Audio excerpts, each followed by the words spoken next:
मिलेंगे तुमको तो हम बताएंगे कि बेरोजगार है सनम। लाखों रुपए मुझ पे कर्जा है, क्या अब भी तुमको मुझसे प्यार है सनम।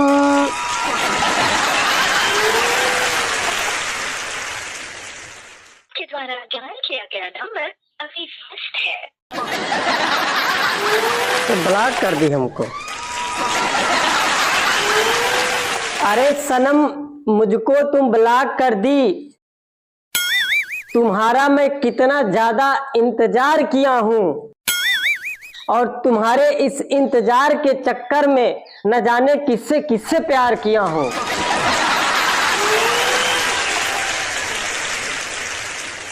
भाई लोग, पहले प्यार अंधा होता था,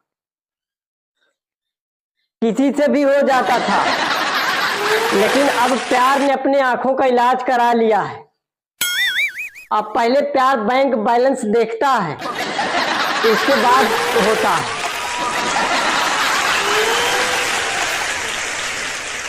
भाई लोग, जब मैं जाना कि प्यार पाने के लिए पैसा बहुत जरूरी है, तो मैंने अपने आस पड़ोस के जो ये शर्मा अंकल और गुप्ता अंकल होते हैं, मैंने इनसे सलाह लिया कि अंकल जी, पैसा कमाने के लिए क्या करना चाहिए। तो अंकल जी ने मुझको समझाया कि बेटा, पैसा कमाना जिंदगी में बहुत जरूरी है, और आजकल नौकरी तो मिलने वाली है नहीं, बिल्कुल असंभव है। तो उन्होंने कहा कि कोई दुकान उकान खोल के बढ़िया बैठ जाओ। तो भाई लोग, ये बात मुझे समझ में आ गई। मैंने सोचा कि शुभ काम में देरी कैसी। फिर मैंने उसी दिन रात में छेनी और हथौड़ी उठाया और चल दिया दुकान का शटर खोलने, और पीछे से आ गई पुलिस। जब मुझे ले गई थाने में, तब समझ में आया कि दुकान दूसरे की नहीं, अपनी खोलनी थी।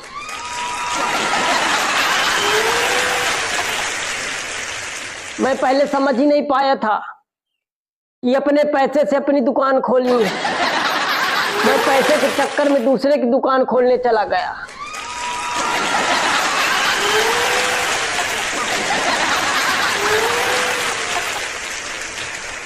तब मुझे लगा कि दुकान खोलने के लिए पैसे होने चाहिए, जो मेरे पास बिल्कुल नहीं है। इसीलिए मैं अब ये बकरियां चला रहा हूं।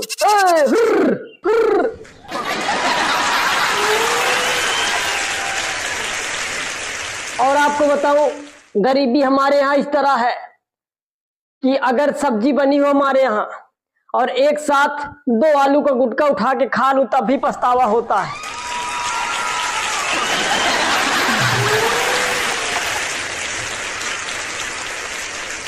और हमारे यहाँ फ्रिज ना होने की वजह से मैं फ्रिज का अनुभव लेने के लिए विक्स टॉफी खा के पानी पी लेता हूं।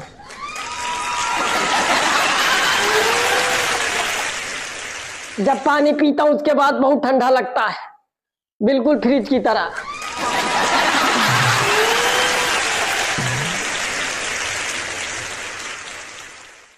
आप लोगों के घर में ना हो तो आप लोग भी करके देखिएगा।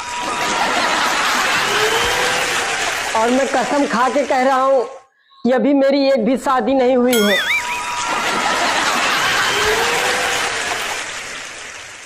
और मैंने अपने शादी के लिए अपने घर वालों को हिंट भी दिया।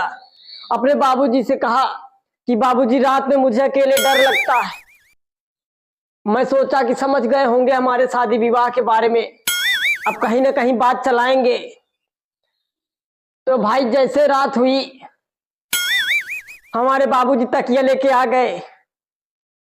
बोले कि डरते हो ना बेटा, और चलो मैं भी यहीं लेट जाता हूं।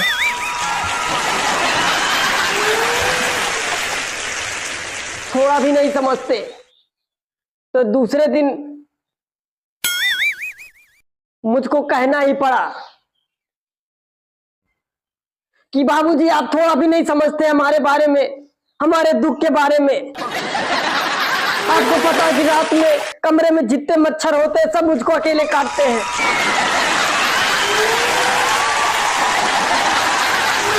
कम से कम मेरी शादी करा देंगे तो आधे मच्छर हमारी पत्नी को काटेंगे, आधे मुझको काटेंगे।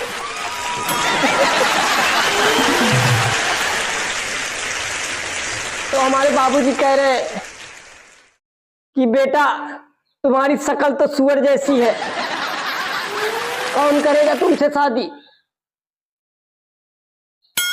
तो मैंने भी कह दिया आपकी भी तो अच्छी नहीं, आपकी हुई ना।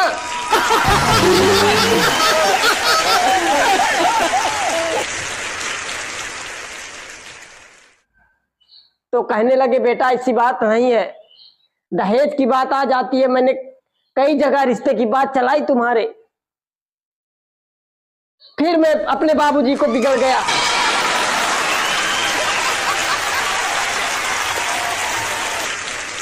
यहां मेरी शादी नहीं हो रही है, तुमको दहेज को लगी है।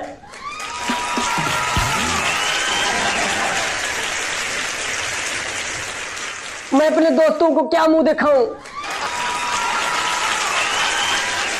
कम से कम एक शादी करा दीजिए मेरी, मैं भी अपने दोस्तों के सामने छाती ठोक के कह सकूं देख भाई ये तेरी भाभी है।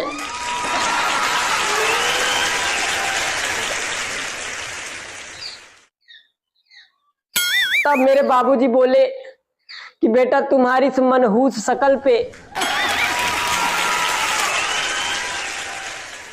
लड़की वाले दहेज मांगते हैं, 3 लाख मुझको दो तब तुम्हारे बेटे की शादी करेंगे।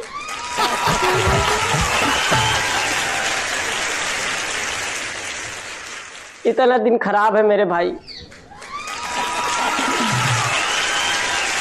तो कैसा लगा ये शो? अगर अच्छा लगा हो तो शेयर जरूर करिएगा, और जो भी पार्ट अच्छा लगा हो कमेंट बॉक्स में जाके कमेंट जरूर करिएगा, और चैनल पे नए हैं तो चैनल को सब्सक्राइब कर लीजिएगा। और हाँ, सब्सक्राइब कर लीजिएगा, हो सकता है कि इससे मेरा दहेज बढ़ जाए। मिलते हैं नेक्स्ट वीडियो में। जय हिंद।